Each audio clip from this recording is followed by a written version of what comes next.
አንተ አስቀያሚ አይደለም። ዋናው ችግሩ በየቀኑ ሳታውቃቸው ፊትን እያበላሹ ያሉ 7 መጥፎ ልማዶች ናቸው። ሰባተኛ ደግሞ አብዛኛው ወንዶች የሚያደርጉት ስህተት ነው። እነዚህ አሁኑኑ ካላስተካከልካቸው ካለ ዕድሜህ እንድታረጅ ያደርጉሃል። መልካም ዜና ግን መፍትሄው ቀላል ናቸው። 1. ፊትህን በእጅ መንካት። ይህ በጣም የተለመደ ስህተት ነው። በቀን ውስጥ ፊትህ በ30 እስከ 50 ጊዜ ትነካለህ። እጅህ ደግሞ ስልክህ፣ ጠረጴዛ፣ የተለያዩ ነገሮች ስለሚነካ በባክቴሪያ የተሞላ ነው። ፊትህ በነካህ ቁጥር ያ ቆሻሻ ወደ ቆዳህ ይተላለፋል። ይህን ለብጉርና ለመቅላት ምክንያት ይሆናል። መፍትሄው ራስን ተቆጣጠር። እጅህ በየቀኑ በሳሙና ታጠብ፣ ከፊትህ አርቀው። 2. በአንድ ወገን ብቻ ማኘክ።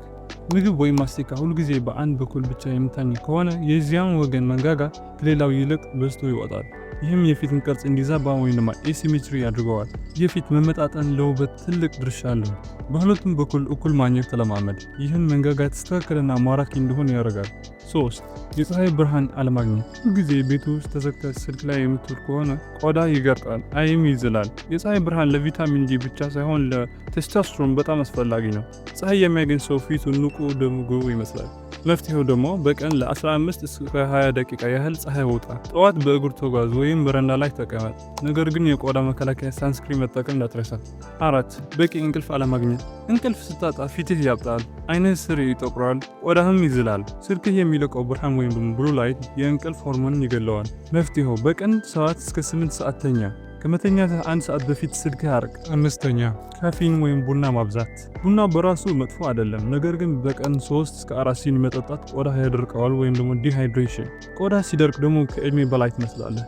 መፍትሄው በቀን ቢበዛ 1 ወይም 2 ሲኒ ብቻ ጠጣ። በእያንዳንዱ የቡና ሲኒ ምትክ ደግሞ በቂ ውሃ ጠጣ።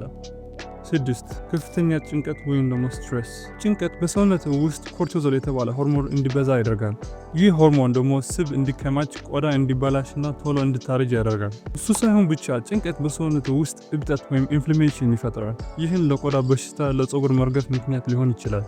መፍትሄው ጭንቀት ለመቀነስ ስፖርት ስራ፣ ከጓደኞች ጋር ጊዜ አሳልፍ። 7. ዘር ወይም ጄኔቲክስ ነው ብሎ ማማረር። ብዙ ወንዶች መስታወት ሲያዩ ይህማ የዘር ነው መለወጥ አይቻልም ይላሉ። ይህ ትልቁ ስህተት ነው። አዎ ዘር ወይም ጄኔቲክስ መነሻ ቢሆንም አመጋገብ፣ ስፖርት፣ ጽዳትና እንቅልፍ 80% ውበት ይወስናሉ። መፍትሄው ቀላል ነው። ልታስተካክላቸው በምትችል ነገሮች ላይ ትኩረት አድርግ። ጂም ሂድ፣ ፀጉርህ፣ ቆዳህን ተከባከብ፣ የተስተካከለ ልብስ ልበስ። አንተ ራስን ስታከብርና ስትከባከብ ሌሎችን በአክብሮት በአድናቆት ያዩሃል። እንደዚህ አይነት ተጨማሪ ቪዲዮ ማየት ከፈለጋችሁ ላይክ እና ሰብስክራይብ ማድረግ እንዳትረሱ።